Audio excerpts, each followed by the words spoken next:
Welcome to the Barton Art Galleries. I'm Maureen O'Neill, the director of the gallery, and more importantly, these are the interns for this spring semester.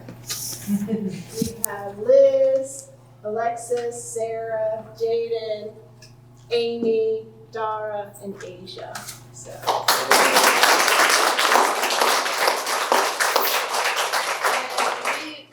We do in this space without the interns. And 2 weeks ago at this time, we were painting both spaces together. Dara came through with like extra volunteers, so I'm not quite sure what she does. She was just like, she brought a whole collection of folks, and they were Barton College students, so I was like, you just want to do this? Yeah, so anyway. We are so thrilled to have you all here to welcome our visiting artist, Megan Marlatt, who is also our artist in residence. So we're going to start with Liz. Welcome to Megan. Works by Megan Marlatt. Marlatt is a professor of art at the University of Virginia in Charlottesville, Virginia.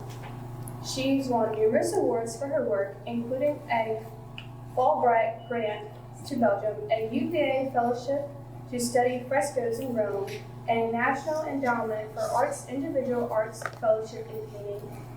She has had art residency awards around the world, making and studying art in Spain, Ireland, Belgium, Canada, and France. Her work has been widely exhibited nationally and internationally, and her big head brigade has performed at numerous festivals and events, including the Smithsonian Folklife Festival in Washington, D.C. Megan was born in Indianapolis. She went to undergrad at Memphis University of Art and received an MFA in painting at Rutgers University. Thank you, Liz. And before we continue talking a little bit about Megan, the star in this space, I just want to also recognize the Wilson Active Artists Association, who is in our North Corridor Gallery with their beautiful work. So thank you for being part of it.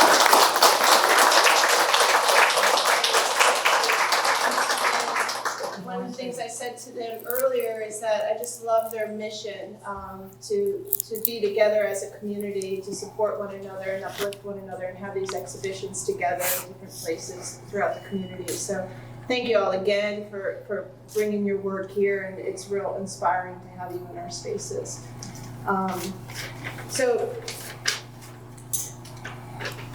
the magical work that you see up here in this space by Megan Marlatt, of course, it was done by a magical artist, right? And she first visited us here at Barton College back in March of 2015, so 8 years ago. And we at the Friends of Visual Arts, and I think Joe Brown will remember this, we were up on a FOVA excursion up in Richmond, and we walked into the art center there, and we saw her work, and we were like, oh, we need to get this artist down here at Barton. And so we did, and so that was back in 2015, and then she agreed to come back.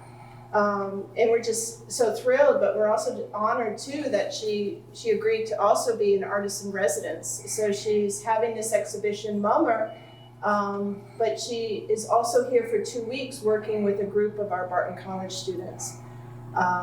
And she's actually sharing the process of making these large heads that she makes, which I think is pretty extraordinary. So she'll be here for 2 weeks, and Megan is our 16th artist in residence. Can you believe it? Those of you who have been here from the beginning when the program started, it's amazing to think that we're at our number 16. And Megan's husband, Richard, was one of our artists in residence, but I don't remember when that was. But it was wonderful. I remember that. So Mummer, the name of the show, is an old term, an old word to describe a person wearing a mask, a disguise, usually in a parade or a festival. And Megan Marlatt describes this as an opportunity for a person to transform oneself temporarily into another person or being. And in a way, it forms a venue for empathy with others, an opportunity to share with the community. And that's in Megan's statement, and I just love that so much. And it reveals to us, of course, the continued ever important role of an artist is to help us see and to help us empathize, to feel, to understand, and to hopefully become better as people. And this work has that magic.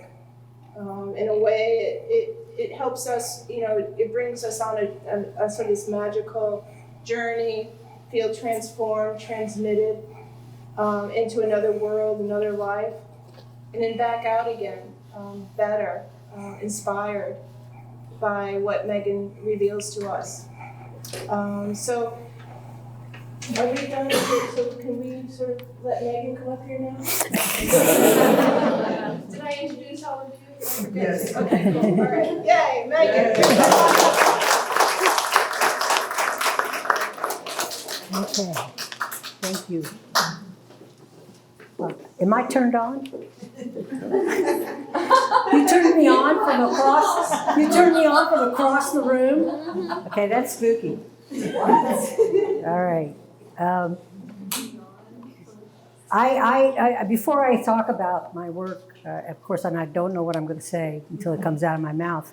I just really want to thank everyone for bringing me here. I can't tell you how special this program is. I just think that people who run it, Maureen and Susan, are just incredible at what they do, and this is a really wonderful, special program, and I'm just really thankful to be a part of it, and thank you all. I think I could start, I'm old, I could start from my childhood. We might be here all day long, so I don't want to start there.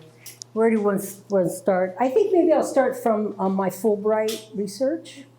And what I was doing, what this work is pretty much about is that research and that award.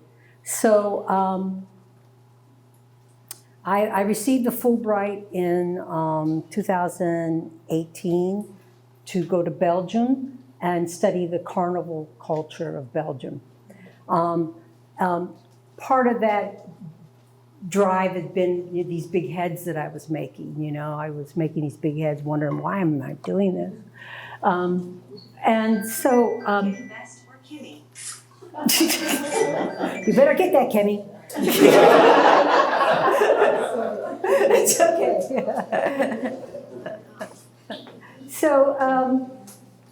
So one of the things that I guess I'll just fit myself right into is thinking about what carnival's about. So I did a lot of research. I read Mikhail Bakhtin's, The World of Rabelais, all this scholarly stuff that you don't need to know. But it was really fascinating how old carnival is. We in America think of carnival as like amusement rides, but carnival has been around for a long, long time in Europe.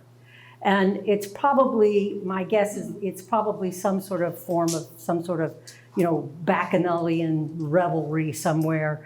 But eventually it got adopted by the church, like most things do. And it became what we're in right now, which is a pre-Lental season.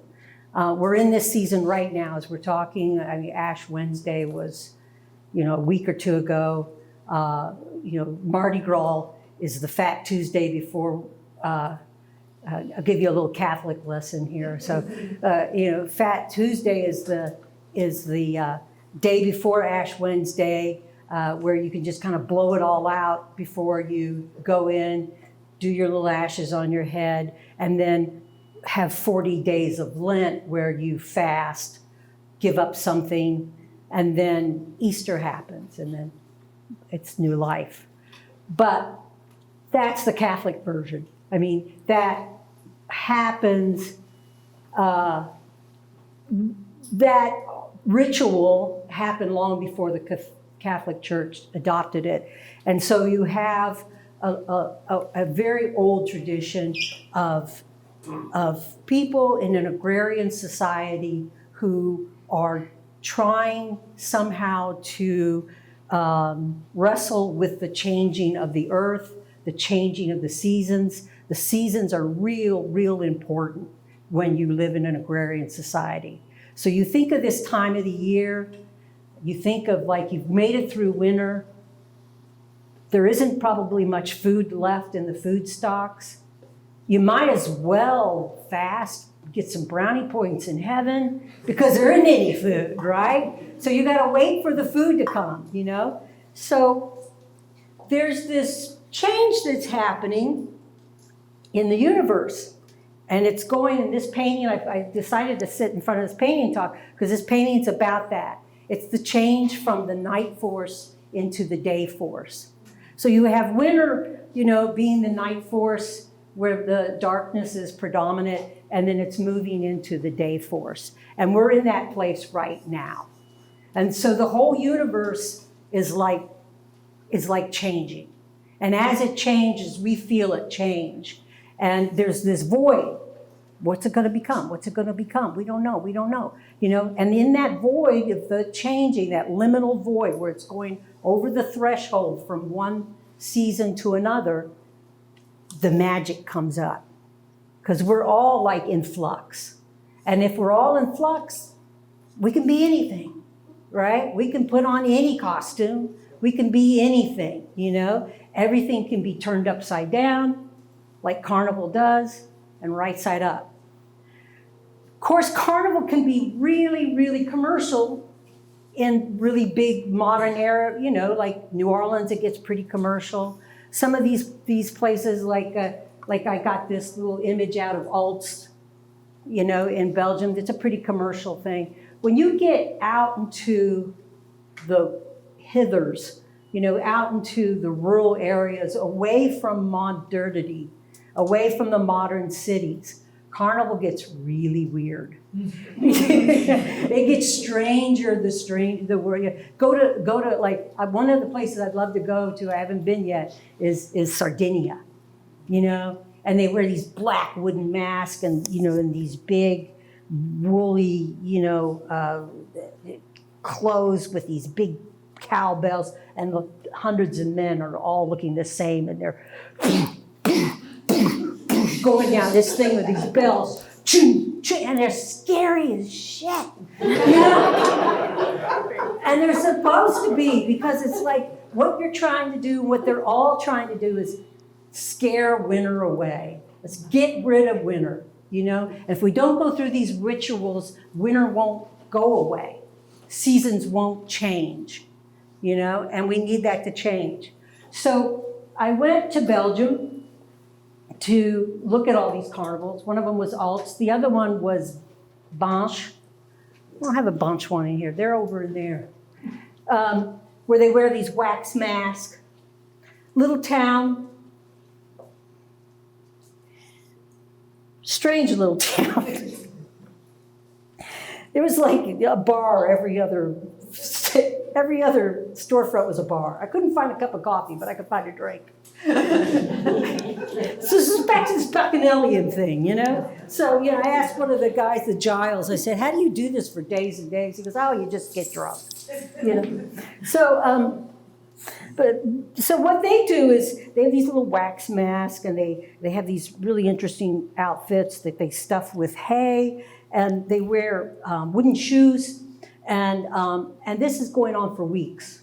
You know, they started weeks. They first started with like all the men in town dressing as women, because there's this whole idea that everything needs to be upside down. You know, power needs to be reverted. You know, and so and everything is flipsy flopsy, and then they start these rituals where they're in these costumes. They have these little brooms, and they're beating the streets, and they're sweeping. And this ritual is just to like get rid of winter. We're going to get rid of winter. We're going to sweep it away. We're sweeping it away, you know. And then at the end, on Mardi Gras, they wear their big feathery hats, and they begin to throw oranges. And the oranges are signifying spring. Spring's coming in, you know.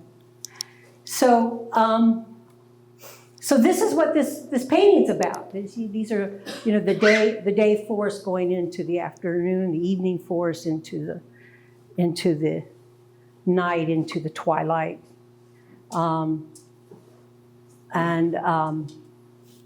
One of the things that what happened when I arrived in Banche my first night, there was so much confetti on the floor, on the ground, I thought it had snowed. I mean, it was like, you know, like 2 inches thick, and you know, it crunched under your feet, you know, and all semester long I'd be going to Banche to do work and research and look at their mass museum. Some of the paintings in here are from the mass museum. This is actually the mask that I made for the mass museum. I'd see this dirty confetti, you know, like in the cracks of things, you know, it's like, it just never went away, this confetti. So I began to put it into the paintings and paint over them until I finally I went crazy with these two guys, and they're all confetti just about. There's probably more confetti than there is paint on them. The moon, by the way, glows in the dark. So in this sense that these things are changing, where does this idea of mummer come up, you know? And I think, you know, the same thing is happening at Halloween. It's going the opposite way. It's going from the day force into the night force, but you still have this equinox, this change in the universe. And then you have these mummers, you know, that come out. And I think it's this idea that, you know, if we're all in flux, we can all change our identity, just for a little bit, you know, just for a while. And I think this is one of the wonderful things about mask is that, you know, once a performer wears a mask, it kind of erases their identity. So if I put this mask on, it's going to erase, you know, my age, it'll erase my gender, it erases my race, you know, everything, and you kind of become, you know, the mask. You become this.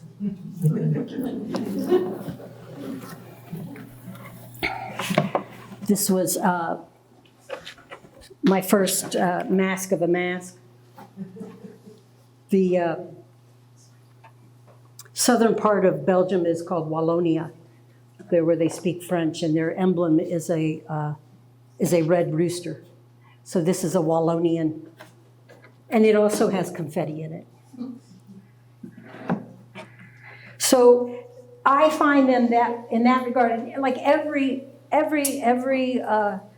culture has masks, and I find them to be for that reason, you know, incredibly, you know, because you can kind of erase your identity and take on another identity through them. I just find that very empathetic, you know, that you can begin to then. You can even erase your species, you know.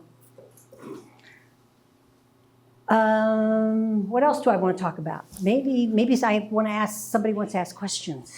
That makes it maybe a little bit more interesting. Yes? Can you talk about the process that you use to make your paper mache masks? Oh, okay. You start with a structure? Yeah. So I learned how to make this particular kind of mask through, here, you can touch it. Yeah, put it on. It's very light. Yeah. Good looking, Julia. Right. Yeah. And you can do anything in these masks, right? Okay. She's hamming it up over here. Don't upstage me. It's fun. It is fun. It's like, you know, wearing an executioner's cap. You can do anything in it. Anything. So anyway, you can tell they're light. There's no armature in there, so there's no chicken wire poking you in the eye or anything like that. So I learned how to make these through two folk artists in Catalonia named Ventura and Hosta. And what happened was I was painting toys, and that was the first exhibition I had here 8 years ago, all my toy paintings. And I was inevitably, big piles of toys. They were all junky toys or whatever. But inevitably, you're playing with all these toys, and you're like, oh, look at that one, And there's a little precious one, And I think this is the thing that we miss about mass consumerism is it's not just that there's a bunch of junk. It's robbing us of what's precious. Because, there were these little precious toys. And so I would be looking at them, I'd start to paint them and stuff like that. And I realized that, I'm being like a little kid. I'm trying to imbue life in them. It's like what kids do, They have their, their chairs walk at night, and their dolls talk. And so they're imbuing life in it. And that's what a painter's doing when they're looking at their still lifes so I started painting puppet heads, like little rubber puppets like I had in my generation, little hand puppets. And I was trying to paint them as if they were sitting for me, like they were patrons, like they were alive. And I was like trying to really imbue life in them. And then a friend of mine just so happened to send me some pictures that he took when he went to Barcelona, and it had these capgrossos in them. And I was just like, oh! I lost my breath because it's like, up to that point I had been a painter, and then all of a sudden I saw these heads and I was like, oh, you don't have to imbue life in them. You can like climb in them and be the life, right? So it was like sticking a little soul in them. I think that's where animation comes from. Anime is like the word for soul. So I had to go over and study them, and I thought at first I'd just paint them. And then I just kept, then I had like this internal dialogue in like, it was like Gollum and Smeagol. You can't make those. You can make them. No, you can't make them. Because I'm a painter, So I finally relented and started making them. So that's, I'm getting to your answer. Yeah, I'm going to get to your answer. So you get an armature. Like styrofoam or something like that, and then you build clay around it, just ceramic clay, and you build exactly what you want in clay. And then you have this beautiful clay thing, but you never use the clay thing, you never put it on your head. So then you divide it in half, and you throw tons of plaster on it, which is a really messy process. And you want to get a real thick plaster around all of it. Take it apart, and you get what's like a chocolate mold or a cookie mold, or a cake mold. And then you have this mold, and you press paper into it. So it's like paper mache, but it isn't the paper mache you learned in high school or in elementary school. And it's also a special paper. So that's the other problem I've had is that this paper is actually made in Spain. It's the only place it's made. And it's kind of like egg crate paper, kind of like, it feels like that. They don't make it anymore. So even if I could afford to ship it over, and I did ship it over at one time, and it was, like $60 for the paper, $800 to ship it over. I can't even do that now. Other questions? So what are you using for your students here? Oh, that's a good question. No, I'm not using that good stuff. No, they don't get that. Well, she's smart. Well, I've experimented with other papers. So I'm using a roll of red rosin paper that you get at Lowe's, floor paper, when you're painting. And you have to soak it in water and use the right kind of glue. But you're still using the same process of building it in clay and putting it in Yeah, because that's where you get this kind of nice smoothness and detail. You don't get that from your regular paper mache. Right. Right. Who's got some other questions? Come on, we have to have some questions around When are it. you gonna do your parade with the? Oh, yeah, we're going to do that on Earth Day. So I hope everybody comes back for that. We're making some big heads. We're going to parade these heads, as well as maybe some heads I bring home, and then the heads that the kids are going to make. And right now we're going to make an endangered owl, and we're going to make a series of crows in cap and gown. So the thing is, we have to teach the kids how to walk like a crow. I think that's how they're walking. I told them to observe how crows walk. See if you can do that. Do you need any volunteers?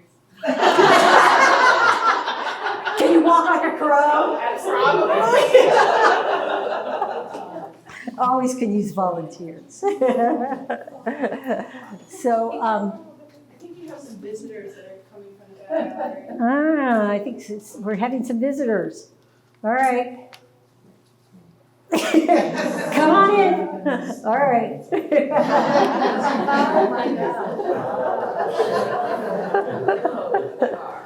All right. All right. You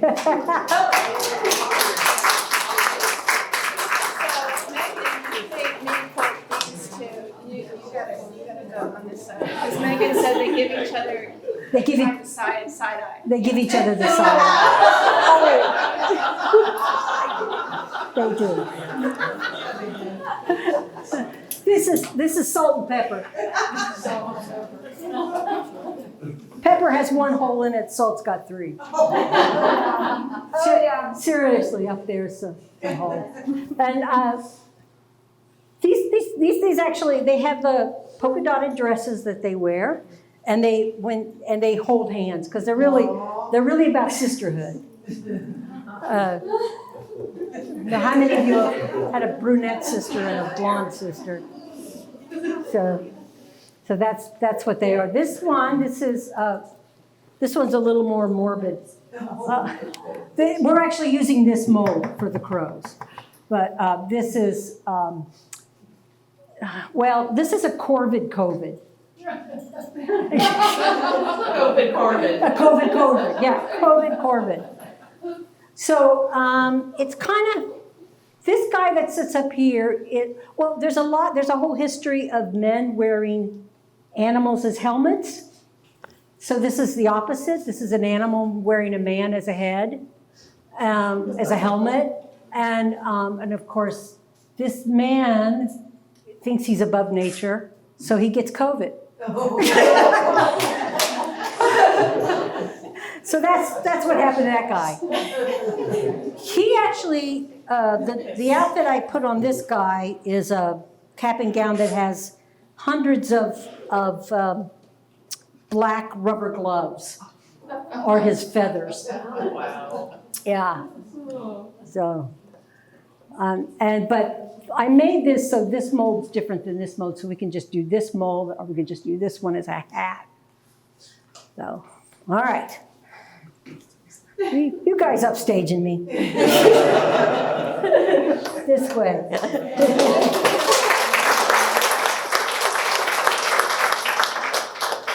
Okay, so while we're performing, I'll go ahead and bring out the clown. All right. So this clown, it's one of my recent guys. So I made him with the idea that he would be a meditative clown. And so put my glasses away.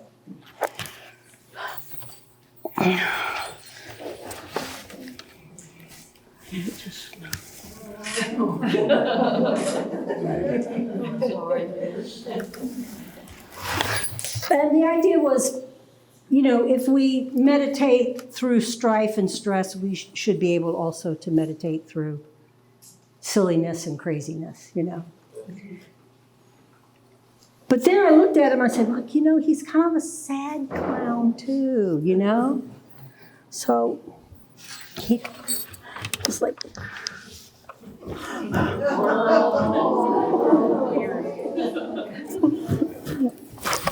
and then you get the, you know, put on the tuba, you know. Does he have a face on the other side? No, he's just got a big spot. And then, after I realized, okay, he's meditating, he's sad, I realized he looked like he was stoned.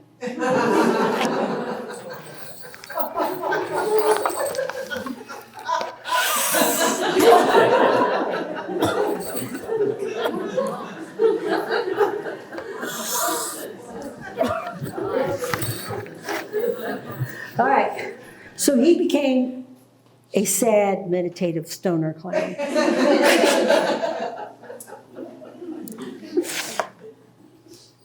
I influenced your kids too much.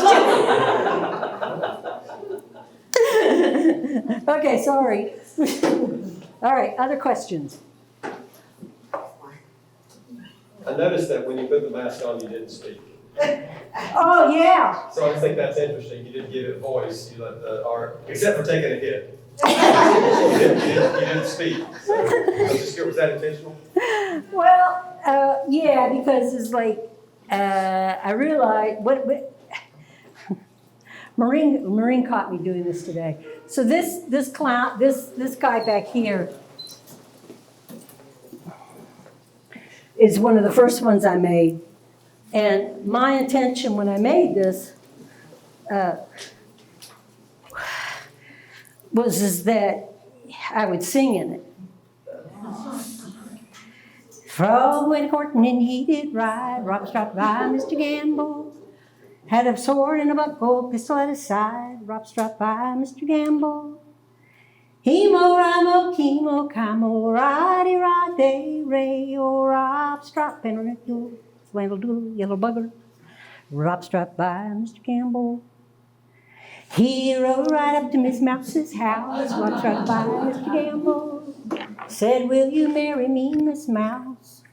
Rock struck by Mr. Gamble. Sir, I cannot tell you that. You have to ask my Uncle Rat. Rock struck by Mr. Gamble. The only problem is when you put it on. Okay.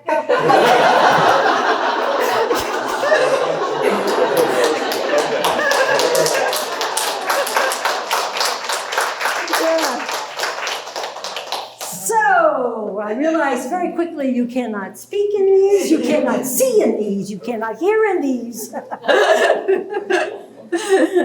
It's really hard to play the accordion with them on. But you can play move. the accordion? What? Do you play the accordion? I tried. It was hard. I don't know. You know. Anyway, we won't talk about an accordion. I got this thing where like I play the accordion and I know this one song, I get it really good, and then my life became lifelike, and you have to do laundry and things, and then you go and then you forget the song, and then you have to go back and learn the same song over, and then it just got to this plateau where it was just this one song. You can never go past it, So.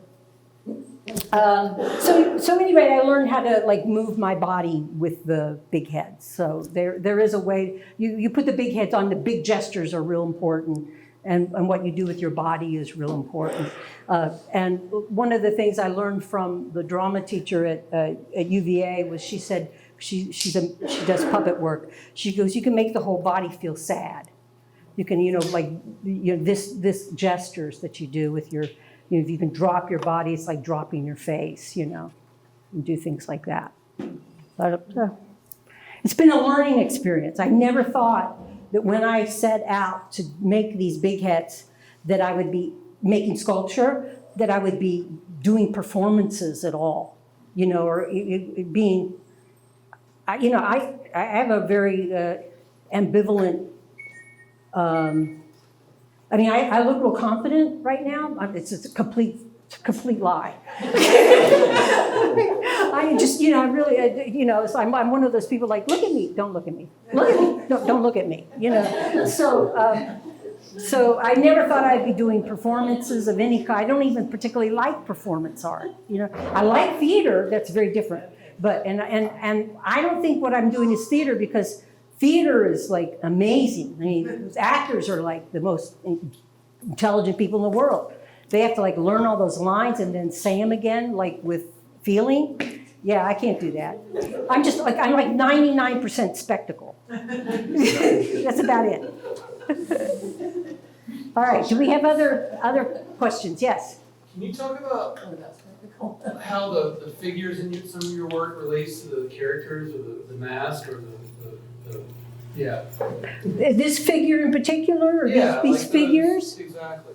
Well, I think these two paintings are different than these two paintings in that these actually had, and you can probably see this just by looking at them, these actually had models. And they came into my studio and posed for me, but that was before COVID. And then when COVID hit, I couldn't bring them in any longer. So then I had to kind of invent them and invent these spaces by kind of piecing together of these pieces. The one model that keeps coming up is Wisteria Ivy, who is a man dressed as a woman. So again, it's back to this liminal thing where, like all the men in the village are wearing dresses, right before carnival. So she works with me, or did work with me for quite a while. But I think the last one I did was this one over here. But I had to invent them. So it's again this idea that it's a liminal being. These are all liminal beings that are on the cusp of the threshold. They're changing their identity daily, back and forth. Somebody asked me about the rabbit. I kind of imagine the rabbit being somewhat kind of like a horny thing. I know he's kind of like sexualized for some reason or another. I guess this whole thing with rabbits breeding all the time. I don't know what it is, but that's at least why I put him on there as a kind of an element. But this one again, they're changing. This one's right before it gets dark, so I try to capture that light, the gloaming light. What other things would you like to know? That's it? Yeah. I'm gonna bring you over to these paintings. Okay. Can you tell us how difficult it was to get all this confetti to stay on your canvas? Is it a layering technique, or how did you achieve this? Okay, so this confetti is smaller in size than that confetti. I think a lot of that confetti is the confetti I brought actually back with me from Belgium. And you can't help from bringing it back. I think about a year or two ago, my husband emptied out his camera bag and there was confetti from like years ago. So what we did was I gessoed this and prepared it like a regular canvas. And then I laid it flat on the floor and laid on large amounts of acrylic gel, which acts like a glue, a clear acrylic gel. And then while it was still wet, as fast as I could, just sprinkled all this confetti over the whole thing. So it starts as this. And actually, these two paintings have very little paint on them compared to the other paintings because they're really, I realized that confetti like this is just completely raw confetti right here. And it acts kind of like a skin tone, for this guy. These big guys are Italian heads that I found in a thrift store in Maryland at one time. And they're like really big. And they were made like in the 40s or the 30s. And I've been like, they've been in my studio and I've been restoring them, but they end up going and getting into many of my paintings. So this one of the things I like to do is bring in an American element into the carnival theme. So what is really kind of unique to America is our Macy Day balloons, our big balloons. They were actually designed by a German artist by the name of, what was his name? Stag, I think, or I can't remember because I'm too nervous. But anyway, he was actually a puppeteer, and he said they were like upside down puppets, like the strings were on the other side. So, so I like, this is an underdog puppet over this kind of Italian big head. That's a drone, but they're, yeah, that poor drone. But there's one here. This is one of his, Tony Stagg. This is one of his early ones for the Macy's Day Parade.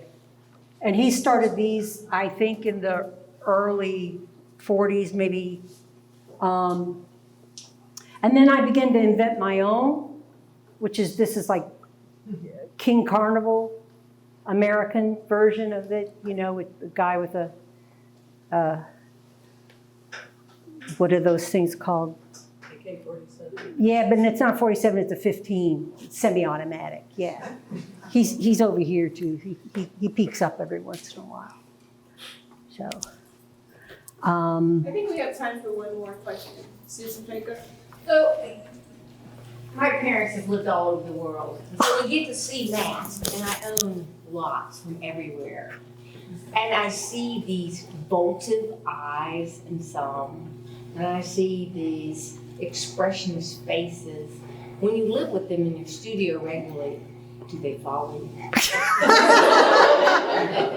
Or do they have a significance? Because in these two paintings, definitely, the mask are the focal points, and they watch, and they follow, and they're like these, they're like the watching of the witness of the moment. oh, I like that.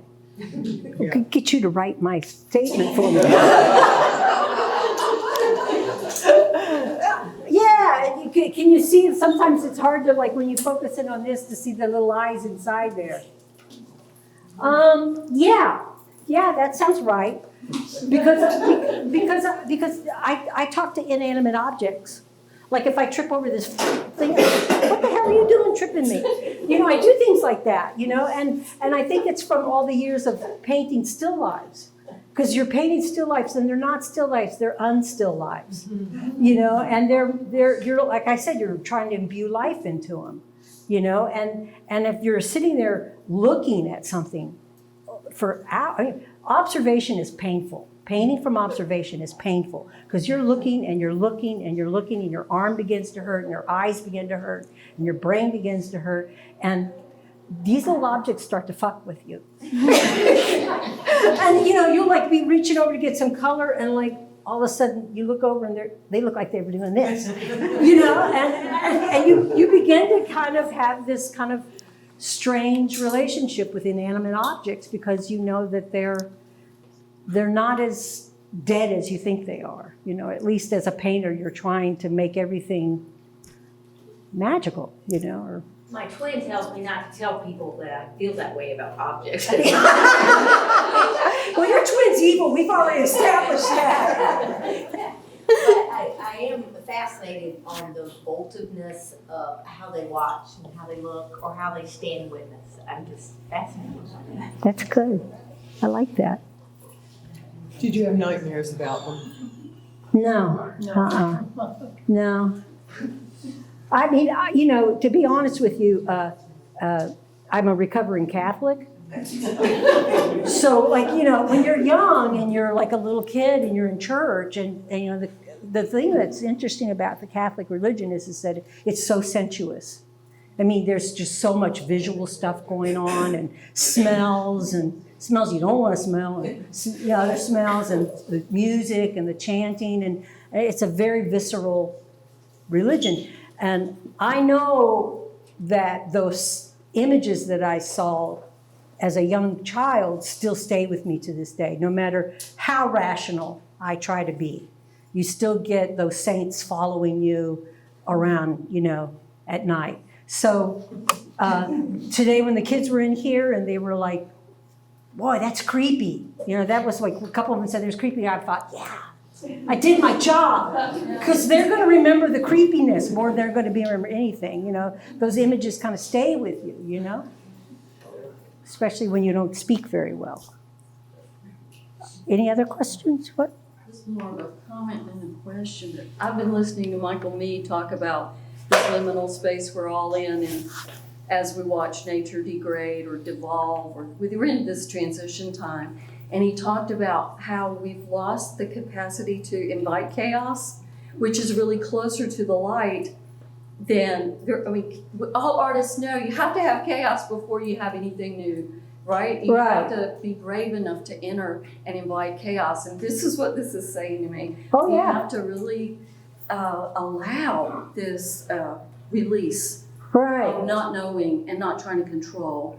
Yeah, and that's exactly what Carnival does once a year. I mean, there's things like they do things like make the bear the mayor for the day. You give it the keys of the city. Here, you're the.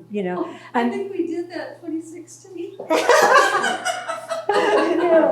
like that. So it is So it is about inviting chaos. Everything goes up and down, and there's this lovely term that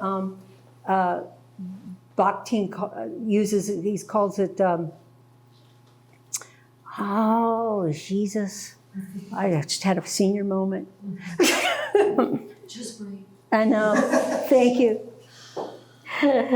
I forgot the name of it, but basically it was this term about recognizing people that are more powerful than you. Because at the time when it used to be, at least in Carnival, that it was the time that all the peasants got to somehow or other let go and recognize that they are not in power, but be able to make fun of people that are in power. And that idea of the king's jester, that he's the one that can speak truth.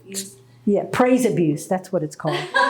Praise abuse. So you're basically recognizing someone as being powerfuler than you by making fun of them. It's kind of, all right. Okay, thank you. Well, you're welcome.